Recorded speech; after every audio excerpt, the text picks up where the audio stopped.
அமலாக்கப் பிரிவு இடி துணை இயக்குனர், இணை இயக்குனர் எல்லாத்தையும் மாற்றிட்டாங்க மத்திய அரசாங்கம். இவங்க தான் செந்தில் பாலாஜியை கைது செஞ்சது. நேர்மையான அதிகாரிகள்.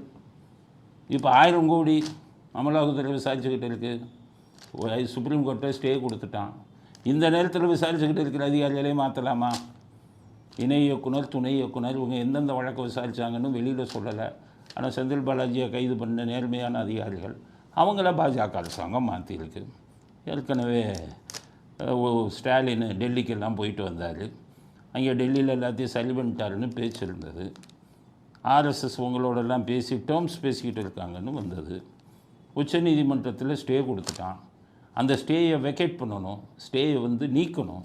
அதுக்கு பெட்டிஷன் இன்னும் போடலைன்னு நான் ஏற்கனவே சொன்னேன். இந்த சூழ்நிலையில் இருக்கிற அதிகாரிகளை மாற்றிட்டாங்க. புதுசாக வந்திருக்கிற அதிகாரி யார்? அவர் திருப்பி இந்த வழக்கை மறுபடியும் எடுத்து விசாரிக்க எவ்வளோ நாள் ஆகும்?